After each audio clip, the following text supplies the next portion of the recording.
Good morning.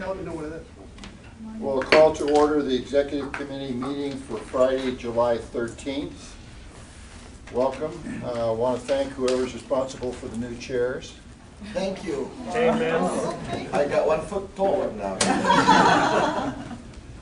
Our first item on the agenda is the approval of meeting minutes. Are there any changes or modifications to the minutes? Move approval. Move approval from Mr. Voss and second from Mr. Wells. Any further discussion? Please vote. And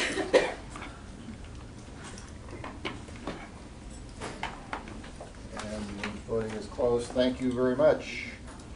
Do we have any public comments or speakers? Seeing none, we'll close item number 2 and move to reports. Item number 3 is the review of the draft board agendas. And good morning, Robin. Good morning. So I'm going to run through your draft agenda for the July 27th board business meeting. It is quite packed, so please bear with me. We start off with our standard approval of meeting minutes, followed by public comments and actions from the PACs. The actions from the PACs will include the CEQA action that TC approved at their previous meeting related to the Shore Bikeway Barrio Logan segment. Moving on to consent, our standing item number 4, approval of proposed solicitations and contract awards. We are aware of 1 contract, so this item will be staying on the agenda. Item number 5 is our federal fiscal year 2019 to 2021 DBE triennial goal. So if you remember, the board actually released this a couple of months ago for public comment, and now we are coming back with the final version for the board to approve. Item number 6 is a proposed budget amendment for the FY 2019 program budget related to the Nctd Los Panasquitos Lagoon Bridge Replacement Project. This went through TC and is now coming to the board for final approval. Item 7 is an annual item that we bring for iCommute Rideshare Week. So we're asking the board to adopt a resolution that will designate October 1st to the 5th as our Rideshare Week this year. And then item 8 is going to be a readout from our 2018 San Diego Regional Tribal Summit. So it'll be an overview of everything that happened at the summit. And then we're planning to come back in a couple of months with actual next steps so we can build on all of that great conversation that we had. Item 9 is an annual report on our Equal Employment Opportunity Program. So you'll see the employment results for the last fiscal year and read about our goals for the upcoming fiscal year. And then items 10 and 11 are monthly reports on meetings and events and delegated actions taken by the executive director. We'd also like to add 1 more item to the consent agenda for July 27th. Nctd would like to submit a project list for some new formula funds that are available under SB1, and that actually has to go through SANDAG just as part of the funding process. So the board will be asked to adopt a resolution so that they can submit those projects for funding. Moving on to Chair's report, item 12 will be an update on the SANDAG Executive Director recruitment. And then item 13 we're actually going to be pushing to September. We've just had to reschedule some things, so you'll see that later on in the year. Moving on to reports, item 14, this is going to be our annual 2018 Italk report. So every year, in accordance with our Transnet ordinance, Italk brings a report to the board on the Transnet program for the previous year. That'll be for informational purposes. And then item 15, this is our first Transnet 10-year review, the look ahead proposed implementation. So last fall, we spent a lot of time doing the 10-year look back, review of the Transnet program over all of those years, and the second phase of that is now to do the look ahead and really build on that and have the board approve some specific next steps. So the draft implementation plan went to the TC earlier this year. It's going to go back to the TC for final recommendation and then to the board for approval on the 27th. The next few items are related to some of our SANDAG discretionary grant programs. Item 16 is our Cycle 10 Specialized Transportation Grant Program. We're looking for the board to approve the evaluation and criteria and release a call for projects for this one. Again, this will have gone through TC and then to the board for final approval. 17 and 18 are funding recommendations for 2 of our grant programs. The first is our EMP Land Management Grant Program, and the second is our Smart Growth Incentive Program and Active Transportation Grant Program. Those all have been fully vetted through the Italk and PACs, and then we'll be going to the board for final approval.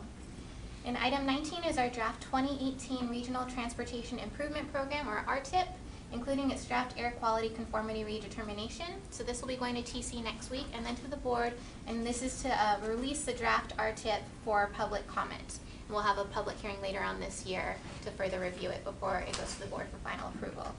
And then the last item on this agenda, item 20, is a closed session item related to the Mid-Coast Corridor Transit Project and some property interests that we'd like to acquire. Any questions or comments regarding this agenda item? this, and so this is our last meeting in July. Yes. We have one meeting in August, which is the 17th, which is the executive director recruitment process that starts at 9 a.m. That's the only meeting in August we have scheduled. Is that correct? Okay. Move approval. Of the draft board. Of the draft board. Okay, good. There's a motion. Is there a second? Second. Second from President Cole. Any further discussion? All those in favor? You vote. Thank you very much. Okay, moving on to item number 4. This is a legislative status report. It is also Robin, and it also includes Seth. Welcome. All right, so hi again. I'm going to give you a brief update on the federal appropriations, and then moving on to state, we're going to spend some time talking about housing in particular, which is why Seth is joining us today as well. So on the federal side, both the House and the Senate have passed their versions of the FY 2019 transportation appropriations bills. They're very similar, however, there are a few differences. So attachment 2 of your report on page 18 has a side-by-side breakdown of the two bills. Overall, though, on the highway side, the House bill includes about $1 billion more in funding than the Senate proposal. In regards to the BUILD program, formerly known as TIGER, the Senate would spend about $250 million more than the House, setting the overall funding level for that grant program at $1 billion. And then on the rail side, the Senate bill contains about $336 million less than the House side. The main difference is that they would have $150 million less in state of good repair grants. Both the House and the Senate spending bills, however, do contain full funding for the New Starts program, which is very good news for us because that's where we get our funding for the Mid-Coast Corridor Transit Project. So it does look like the transportation appropriations bill for fiscal year 2019 is set to pass on time. We just don't know when that's going to be at this time, so we're going to continue to monitor it very closely. Related to Mid-Coast Corridor Transit Project, it was funded in FY 2018 at the full $100 million mark. However, as part of the budget deal reached earlier this year, there is additional funding that may be available, and so we're continuing to work very closely with FTA leadership and our delegation in DC to see if we might be able to capture some of those additional funds to make us whole as we continue to move forward on the Mid-Coast Corridor project. So again, we'll keep you updated on any developments as it relates to that going forward. Unless there's any questions, I'll just move on to the state side. Questions on federal? Okay. Okay. So we have officially hit the halfway mark of the year, which means the state budget has been passed and signed. The final budget did largely track with the draft budget that I outlined to you at our last meeting. In general, there's about total spending of about $138 billion out of almost $200 billion for the full budget. This does include the $500 million in one-time funding to support local government efforts to address homelessness that we talked about at our last meeting. And while we're still trying to flesh out some of those details, it does appear that a majority of these funds will be distributed through the region's continuums of care. It'll be able to be used for a variety of purposes, including emergency shelters, bridge housing, motel vouchers, and supportive housing. Mayor Desmond, you actually had a question at our last meeting when I mentioned there was $50 million available for intensive outreach, treatment, and related services for homeless persons in need of mental services. So we have dug into that a little bit. Again, I think everyone's still trying to figure out how the money's going to go out, but it looks like that'll be a competitive program that counties can compete for funding for through the Department of Healthcare Services. So we'll continue to try to get more details on all of these to make sure the region's poised to go after the dollars that are available. Another highlight of the budget is the inclusion of $150 million to support planning updates that will help regions zone for and create more housing. This is actually a result of some of the revenues that are being produced out of SB 2 that was passed last year by Senator Atkins. And the Department of Housing and Community Development actually has been holding workshops throughout the state to get feedback on how to spend this money. So we know that the money is available for planning to support housing, and they really want to find out what's the best way to get from planning to actually creating housing. And so they're having these workshops to solicit feedback. Seth's actually gone to some of them in Sacramento. You want to share what your experience has been? Sure, absolutely. Thanks, Robin. The Department of Housing and Community Development has been holding some listening tours, outreach workshops with local governments, with housing developers, with nonprofit organizations, trying to elicit some feedback on how it should implement the package of legislation that was approved last year. And the discussion really is focused on three areas. First, as Robin mentioned, the SB2 funding and how that can be used in the first year to update planning documents and really lead to more housing production in later years. The second discussion was on SB 35 and its implementation, along with permit streamlining and housing data collection. And the third topic was HCD's new enforcement provisions over housing elements, certifications, and how it could work with local governments on compliance. So we're working with HCD to try to set up a regional outreach session here in San Diego. And these three topics would likely be the main points of discussion at those outreach sessions. So we would want to make sure that we work with your planning directors, with other interested stakeholders to make sure that HCD is hearing from the San Diego region about what's going to be necessary to implement the legislation. Thank you. Okay, so now hitting the halfway mark of the year also means that we only have about a month left of the legislative session. The legislature did adjourn for its summer recess last Friday and will be coming back August 6th, and they'll have just that month to finish any business.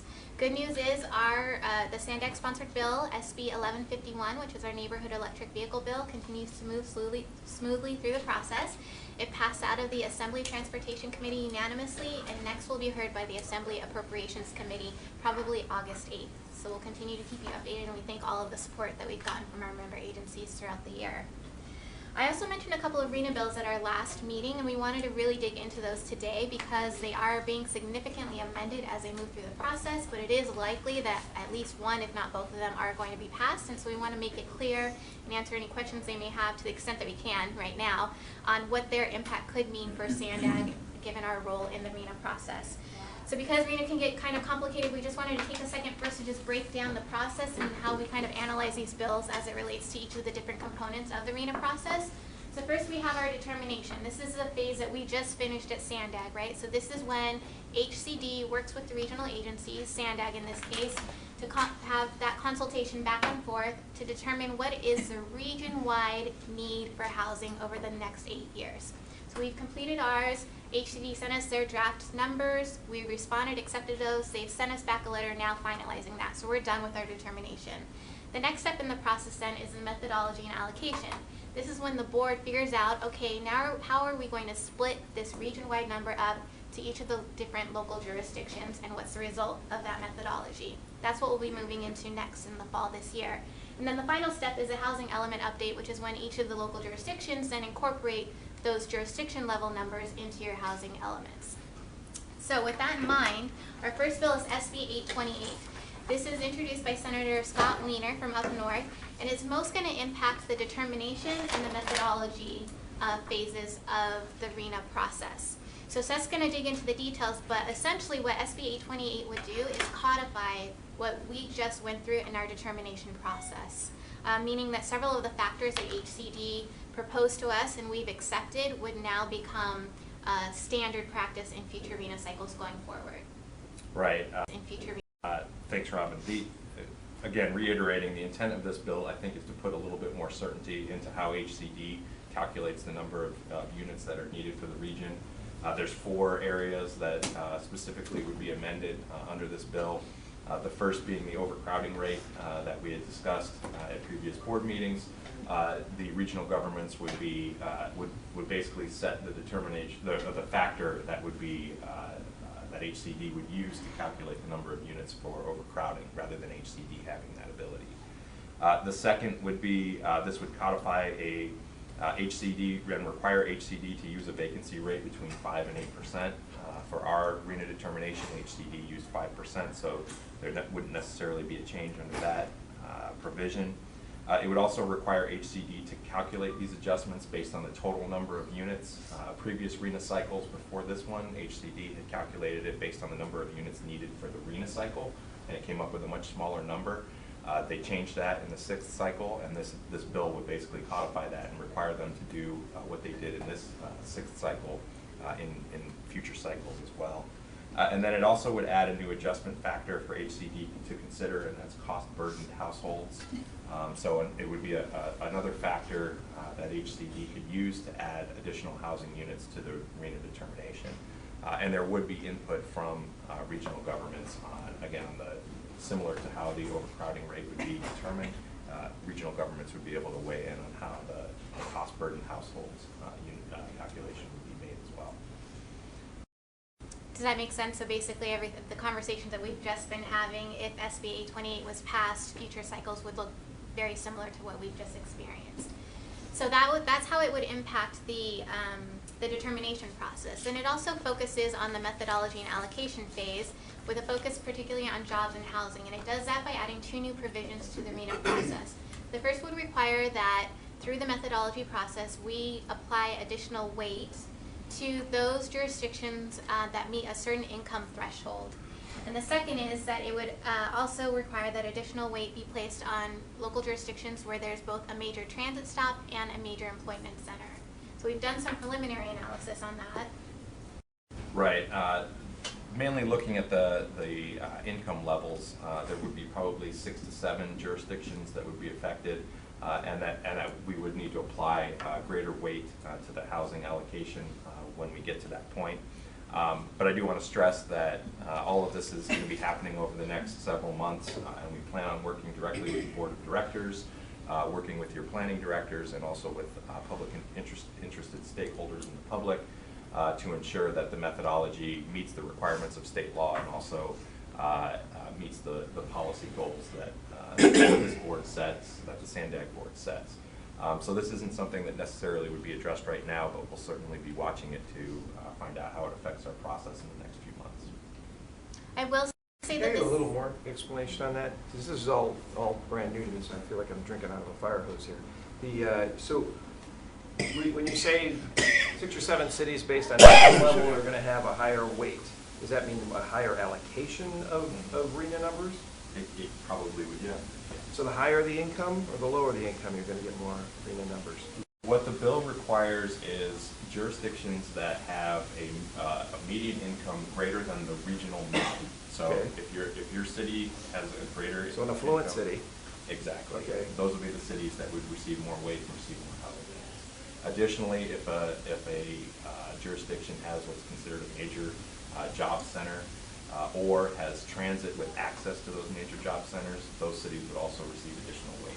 We haven't really done an analysis on that second part yet, but just looking strictly at the incomes, which is pretty easy to get from the American Community Survey, that's where we get the idea that 6 to 7 jurisdictions at a minimum would be affected by But that. how do you measure overcrowding? Overcrowding? That is basically more than 1 person per room in a household. And there is American Community Survey data that shows how our region, the percentage of households in our region that are overcrowded. That count garages? Okay. Yeah, that was that. But anyway, and then cost burden households, Right. the lower income households? Not necessarily. It would be households that are spending 30% or more of their income on rent or on a mortgage. Okay. No matter what size house they're renting or. Correct. Okay. So that's what a cost burden household. Okay. Sorry, I'm just That's trying fine.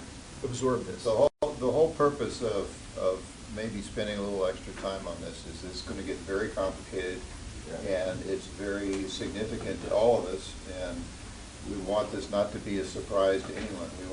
We want to gradually become more and more informed as to what this is all about. Just Sam? a couple of questions about, Jim, the overcrowding issue. So that if we take the 5% ratio of overcrowding, then we need less homes, right? So the higher the overcrowding is, the less number of RHNA numbers we need. Not exactly. It's the opposite. Yeah, the way that HCD calculated it was to take San Diego's current overcrowding rate, which is about 6.4%, if I remember, and compare it to the entire United States, which was at 3.3%. So what HCD did was the percentage difference between where we are and where the United States is, use that number to calculate additional units that were needed for our RHNA determination. But 6 people in a household, then we need less homes than 3 people in a household. No, the idea is that you need more, that overcrowding is occurring because there's not enough housing that's available for people to live in. Oh, okay. That's So the idea. don't take the ratio, okay, okay. They want to get it back to the national average. Okay, so, okay. And the other question is about the lower income. So if you have a low, median income, we need to provide more housing. What would happen is when we're allocating the 171,000 units that is in our arena determination, we would give more weight to the cities that have the higher incomes, higher than the average incomes. So the higher incomes have to build less homes than the lower income. The other way. No, The other way. It would be more homes so, for those okay, I need areas more that- coffee. You get less power. You get less, Poway gets more. Okay. Or Delmar.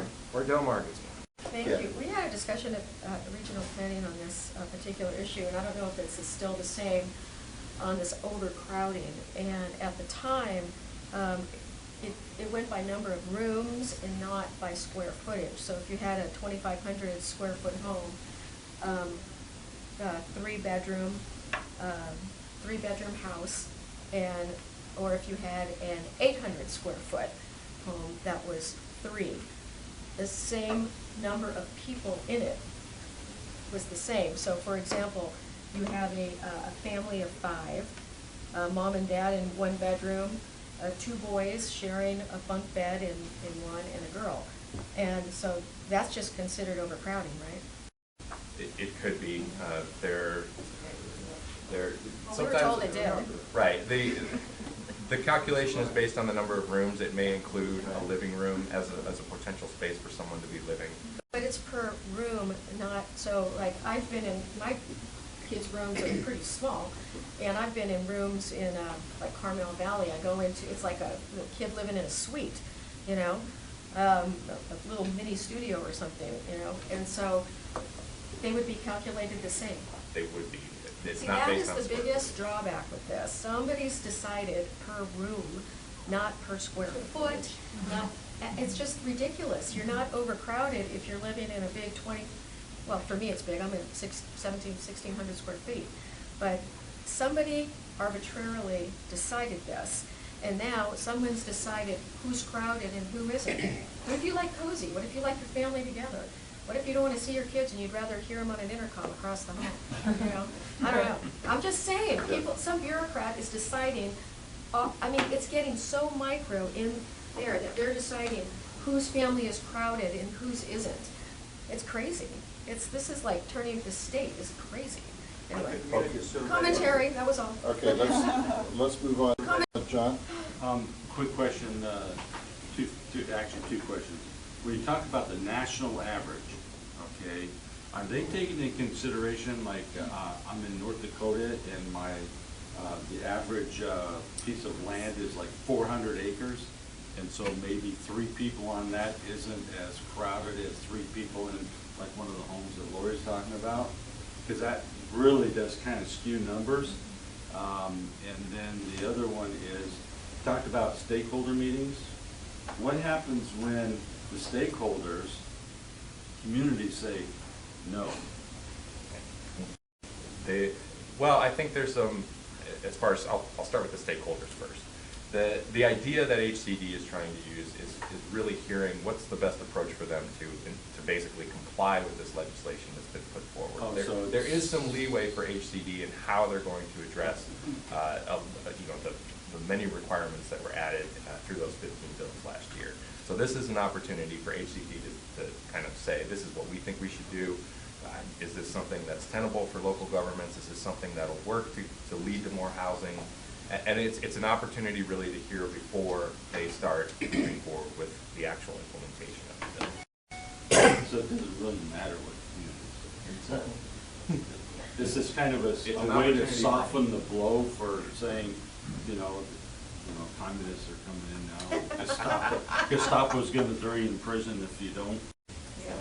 I'll say this, at the very least, you would be informed of what HCD is planning to do. Oh, So- you know what, you should be the politician. my That was a good really? one. Thank you, I appreciate that. Okay, what about the first question? He answered it. Okay. Any other questions on this 828? And I just want to add to the workshop, so, because one difference in these is it does have to do with how funding is going to be distributed, and what we have learned in working through Sacramento is if San Diego's not a part of the conversation, LA and San Francisco are going to take all of the money. And so I think it is important, no matter how frustrating you may be with the process, that we are involved and participating and they hear what we think. So to that end, we are engaging our ignore it, legislative but okay. delegation. I mean, this is a result of Senator important that Atkins' we're work, so I involved. think it's in her interest that she hears what we think should happen with those dollars. And so we are eager to hear any feedback you may have on the best way to spend those $90. Was this the real estate dollars that, this was like the $75 per page or something like that, up to so many pages? This is the money that supposedly goes to low-income housing. Is that right? SB2 wasn't it? It's that bill, you have the right bill. The first year of funding was dedicated to planning for local governments to help okay. them create housing. How much is in that pot now? I know at least $150 million through this budget. Yes, the first year, I think the planning money is half of what was collected, so they got $300 million, half of which is going to planning, half of which is going to, I think, 150 million statewide? For Okay. planning. Okay, we got to, All right, move on from that. We can go to the next bill. yeah, let's go to the next bill. Okay, so the next bill is AB 1771. The author is Assemblymember Richard Bloom. And this one focuses mostly on the methodology and allocation phases of the RENA process. In general, its focus is on addressing the balance between jobs and housing throughout the RENA process. And it's also giving HCD a much more prominent role throughout the entirety of the RENA process. So whereas right now, HCD really has a lead role, right, in the determination process. They have the final say on what the region-wide number is. After that, the regions really have the lead in coming up with the methodology and determining what the final allocations are going to be. Under this bill, that changes a little bit to give them a larger voice throughout the entire process. Want to dig into that a little bit? Sure, absolutely. Again, as Robin mentioned, the purpose is to increase HCD's role in the development of the allocation methodology, and it would engage the state into a portion of the process that had been normally between the regional government and the local governments.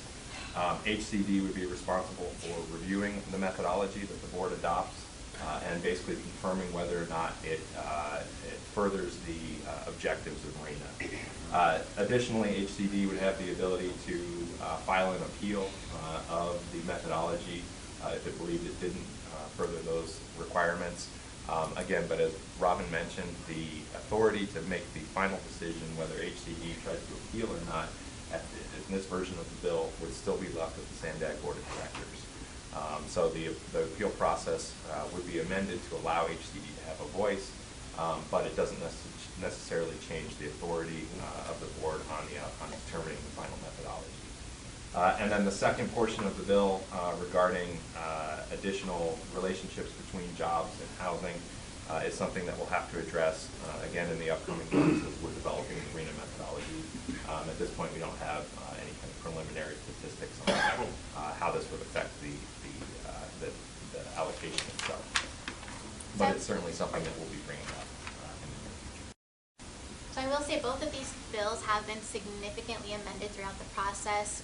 They've been pulled back quite a bit, which I think shows the author's commitment to wanting to get something done on RENA, but also understanding that there are a lot of competing interests when it comes to RENA, especially on this one. I mean, when it first started, HCD did take control of the entire process, and they really pulled it back because they've heard from the local jurisdictions through both the League of California Cities and CSAC, which are both tracking these bills, that we need to maintain that balance between state and local control.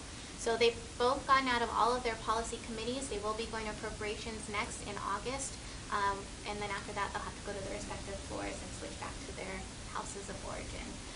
So we will continue to monitor these, work through all of our partner agencies with our coalitions, including the League and CSAC. I'm sure you're hearing about these bills through those venues as well, and keep you updated on what ultimately happens with the bills. One of the things that I think we've discussed, Steve and I and Kim have discussed, and it's something I'm a little worried about, is I want to make sure that as we get into this process, everybody has a chance to plan this well so it isn't as disruptive as it can be. It can be really disruptive at all levels, at the board level, the whatever. And so in some past years, I think we have done either it's come up through the methodology of how the board's going to deal with arena numbers. It's come up either through the policy committees, or we've set up a committee of the board to kind of pre-plan and smooth it as best we can before the actual decision process is going. That discussion, I think, is what we're going to bring to the board. How do you want to prepare for this arena discussion? If we just plop it down on an agenda and go right to the debate, I think we're going to have, I think we need to pre-think it and make sure it's as smooth as, it won't be smooth, but as smooth as we can make it. So that will be a question that we'll be bringing to the board. How do you want to prepare for our arena discussions? Is that correct, Steve? Yep. Okay. So that's on our plate to be worried about, think about, because it is very complicated. It's new. Some of it's new and different. And we've heard feedback from the board members that we would like an opportunity to understand and have a chance to mold the discussion and make sure it's well thought out before it hits the agenda. So we're going to be trying to work on that. So I just wanted to make Yeah, I think what we'd like to do is this fall, do a couple things, is bring like a board policy meeting as a single item, some update on just what RENA is, because I think the last time we did it was 8 years ago, so we have a number of new board members. Some of you are old hat at this, others, this may be the first time you've gone through a RENA process. So, and laws have changed significantly as you're hearing from that time, so just here's what it is, here's what it requires. And then you have this discussion on how do you guys want to set this up, because I think what we're looking from you from a staff team is what policies and directions, or how do you want us to kind of set that tone, and then we'll come back working with you with different options. There's different ways you can allocate the numbers down to each of the jurisdictions, and so we want to know, what are you trying to achieve, and obviously we need state law and all of that. Yeah. Just real quick. As frustrating as all this is, I know especially, I don't know how it is for everybody else, but it's very frustrating for me. But I want to tell you that you guys have such a tough job, and half the time it's listen to us, slap back at you or whatever. So just keep in mind, whenever I talk to you like I do, it's not you personally, it's frustration, but you have a hell of a job in the future to help, guide us. So I want to let you know I appreciate it. Absolutely. Anything else? I just have a kind of a follow-up question. We talked mostly about methodology in the arena numbers and how HCD has an opportunity to appeal, I guess, our methodology. What about fines and or penalties? I heard that initially. Has that all been pulled back, or is there still fines and penalties that could be imposed if we don't comply? I'm not aware of any fines or penalties. Okay, because I guess that was my understanding, is if we didn't comply, then there was going to be some, so they've been pulled out. Mm-hmm. It's difficult to see really what teeth are left in it. It gives them, like you said, it gives them a voice. Okay. But we still have the final say. Thanks. Well, wouldn't the penalty be the loss of funding? I mean, that's what you're looking at. Perhaps indirectly, yes, if they appeal it and we dismiss it. But I'm not. Well, the loss of funding would be further down the line. If the cities were unable to get a certified housing program, that's where the potential for missing out on a grant program could potentially occur. I don't think there's necessarily a penalty on the regional government itself for making its methodology application. Is there room in any of the bills as they move through or current process, whatever we end up with, that allows for horse trading?